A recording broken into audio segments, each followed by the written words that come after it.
से नहीं आए थे। ताज बीबी का भी है। इसका भी है। मुगल मीराबाई थी। हाँ, मुगल की थी। मुगल थी तो उन्होंने उनका भी दिखाया। उनका भी है। उन्होंने भी इसी स्थान पे सवैये कवित छोटे हाँ। छंद गा के अपना पूरा जीवन बिताया है। ठीक है। उन्होंने भी कृष्ण के विराट रूप प्लस बाल रूप दोनों के दर्शन इसी स्थान पे कर लिए थे। हाँ। रसखान ने भी किए थे, ताज बीबी ने। प्रभु ने दोनों को गुरु भाई बहन का दर्जा दिया। हाँ। एक ही गुरु विट्ठल नाथ जी के दोनों शिष्य थे। ठीक है, तो दोनों शिष्य थे। अच्छा। तो दोनों की जीवन परिचय है, तो आप देखना आनंद आएगा।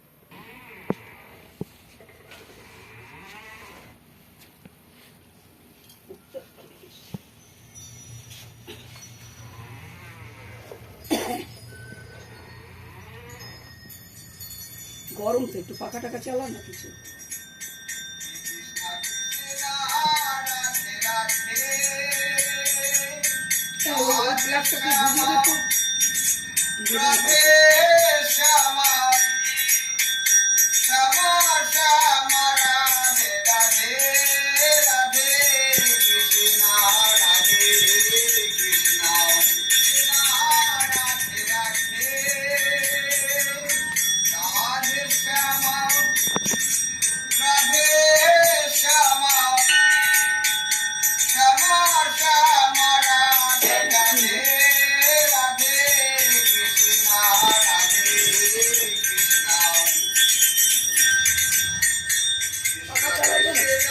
না না পাখা বন্ধ আছে, বন্ধ আছে।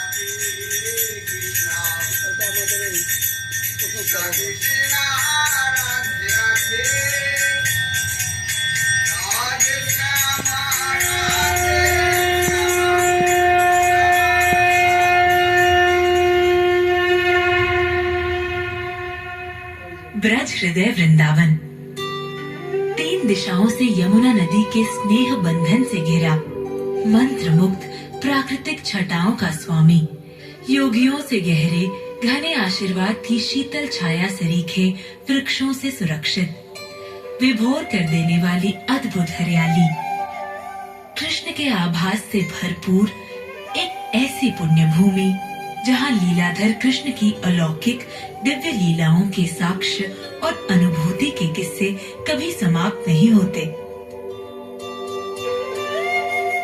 ये भूमि कृष्ण भूमि है, जहाँ कृष्ण के चरण कमल पड़े। यहाँ की वायु के रोम रोम में उनकी उपस्थिति का आभास है। यही उन्होंने नटखट भोले मनमोहक बाल सुलभ खेल खेले। यही प्रेम और आसक्ति की अद्भुत लीलाएं रची। यहाँ के कण कण में कृष्ण विराजमान है और साथ में है राधे। हरि को सोई सब थे, मृग तृष्णा जग व्यापी। ये भूमि रस भूमि है, जहाँ सखी संप्रदाय के जनक स्वामी हरिदास ने अपने प्रेमासक्ति के संगीत से जनमानस को भाव विह्वल किया। ध्रुपद के जनक स्वामी हरिदास महान संगीतज्ञ थे, पर इनका संगीत तो केवल प्रभु भक्ति के लिए समर्पित था। जाकी कृपा पंगु गिरिलंग है, आंधर को सब। ये भूमि भक्ति भूमि है, जिसकी सोंधी मिट्टी की महक में रचे बसे हैं सूरदास जी के अनगिनत दोहे। रंग चले कवि सूरदास कृष्ण के अनन्य उपासक थे। उन्होंने अपनी रचनाओं में कृष्ण के वात्सल्य, श्रृंगार और शांत रस को ही आधार बनाया।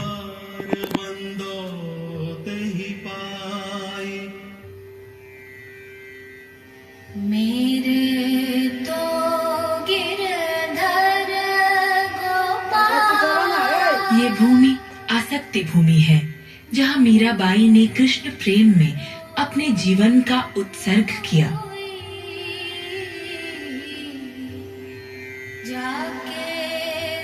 अपने जीवन के अंतिम 15 बरस इन्होंने वृंदावन की पवित्र धूलि को सर माथे से लगाकर व्यतीत किया।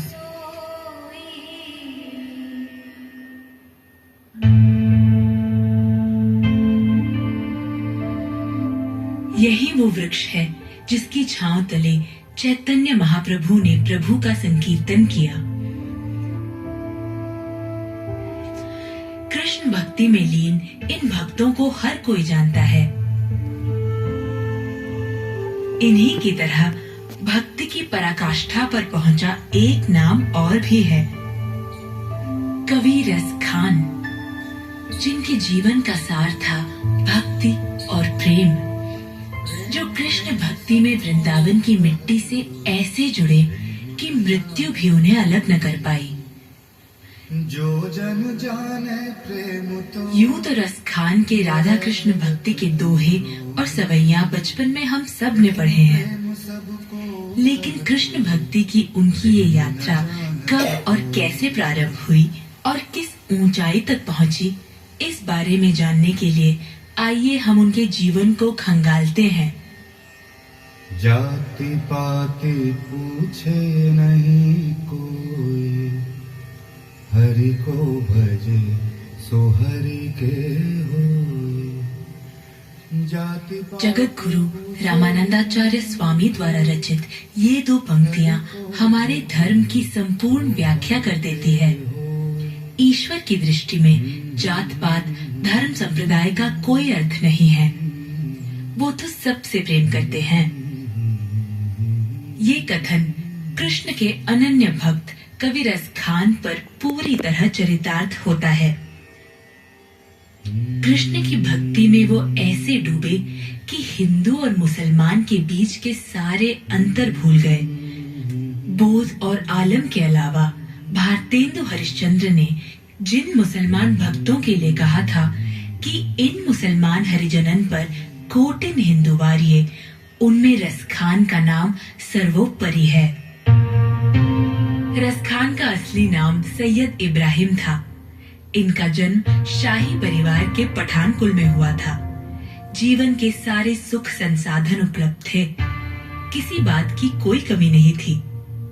लेकिन सत्ता के संघर्ष में जब दिल्ली शमशान में परिवर्तित होने लगी तो रस खान का मन विचलित हो उठा। दिल्ली छोड़ वो वृंदावन चले आए और कृष्ण के प्रति ऐसे आसक्त हुए कि बस सदा के लिए यहीं के होकर रह गए।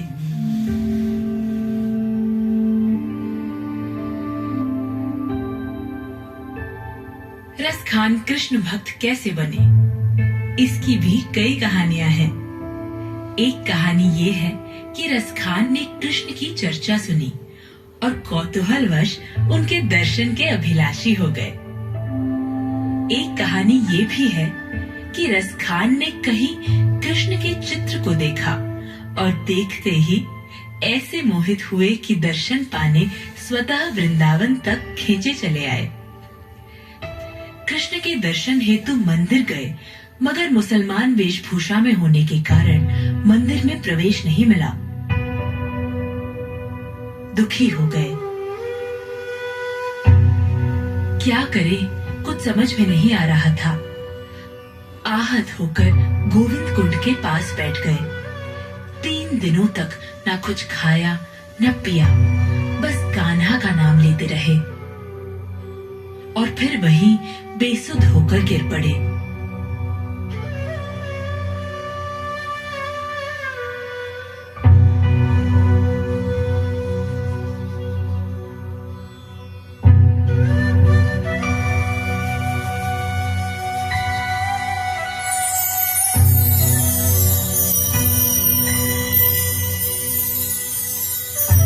श्री कृष्ण ने उन्हें दर्शन दिए।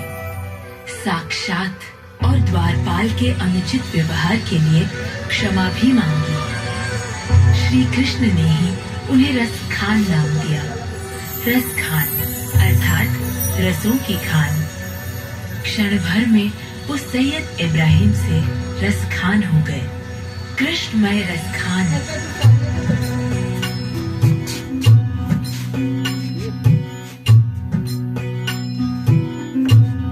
ब्रज के गोकुल और गोवर्धन इलाके में रसखान को संतों का सानिध्य मिला, जहाँ वो कृष्ण भक्ति में लीन होकर कृष्ण भक्ति के गीत लिखने लगे।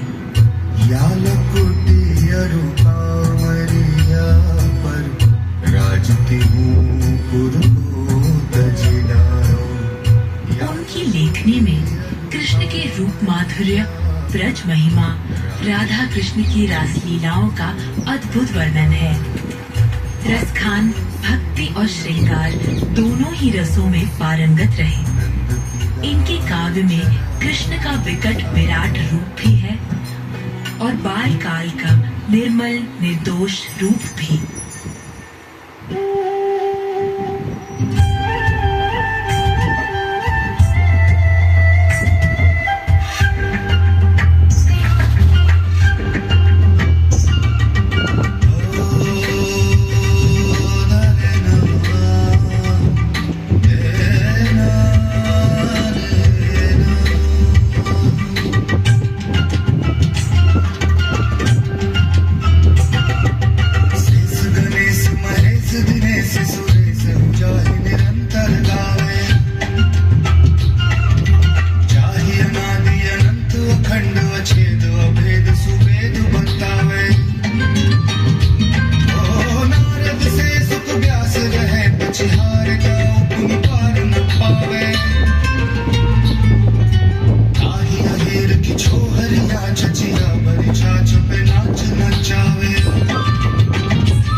प्रेम रसखान के जीवन का आधार था। उन्होंने अपने जीवन की सार्थकता तभी जानी जब वो कृष्ण प्रेम में रत हुए, आतुर हुए। उन्होंने ग्रंथ ज्ञान को प्रेमासक्ति के अनुभव के सामने तुच्छ माना और कहा कि परमानंद की कामना पूर्ति करनी हो तो सांसारिक जीवन के मोह माया को त्याग कर कृष्ण भक्ति में लीन होना होगा। यही जीवन का सबसे बड़ा सुख है। कृष्ण भक्ति में लीन रसखान हृदय की गहराइयों से ये चाहते थे कि प्रभु इच्छा से उन्हें अगला जन्म चाहे जिस योनि में भी मिले, पर उनकी जन्मभूमि ब्रज ही हो।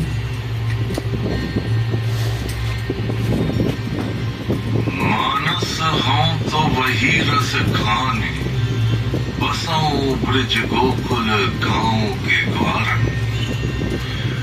जो पशु हों तो कहाँ बस मेरो, चरो नित नंद की धेनु मझारन।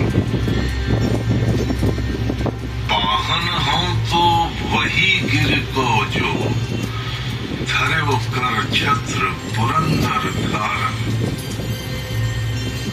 जो खग हों तो बसेरो करो, मिली कालंदी कूल कदम्ब की डारन।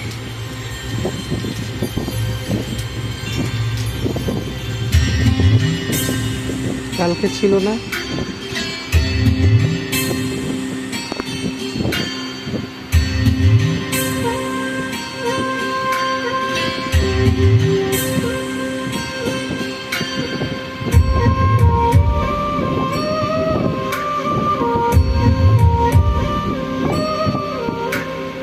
मानुष हो तो वही रस खानी बसो ब्रिज गोकुल गाँव के द्वार।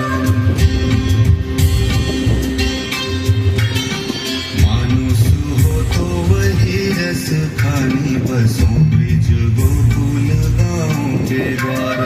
जो पशु हो तो कहा बस मेरो चरो नित नंद की धेनु मंझार। वाहन हो तो वही गिर को जो हरियो कर छत पुरंदर धारण। जो खग हो तो बसेरो करे मिली आनंदी कूल कदम्ब की डारण।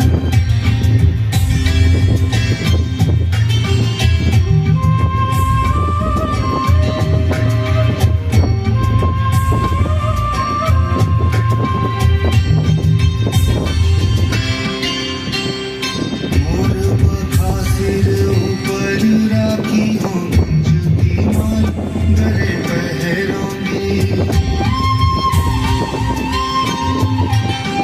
मोर बखा सिर ऊपर राखी हो गुंज की माल गरे बहरोंगी। ओढ़ी पीतांबर लैला कुटी बन गोधन वारनी संग फिरोगी। खाओ तो वही मेरो रस खानी सो तेरे कहे सब स्वांग करूंगी। या मुरली मुरली धर की अधुरान धरी अधुरान धरूंगी। मानुष हो तो वही रस खानी बसो ब्रिज गोकुल गाँव के द्वार।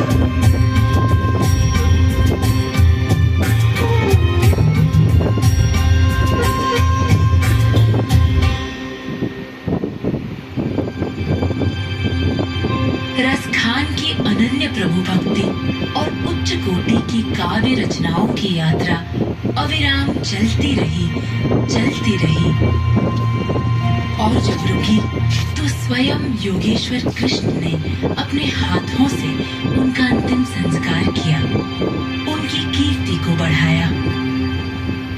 जिनके दर्शन मात्र के लिए न जाने कितने योगी और सिद्ध पुरुष आंखें बिछाए प्रतीक्षा किया करते हैं, उस सिद्धेश्वर ने स्वयं रसखान की ये लीला को पूर्ण विराम देकर सम्मानित किया। रसखान हमारे साहित्य की अनमोल धरोहर है। रसखान हमारी धार्मिक और सांस्कृतिक एकता के प्रतीक हैं। जय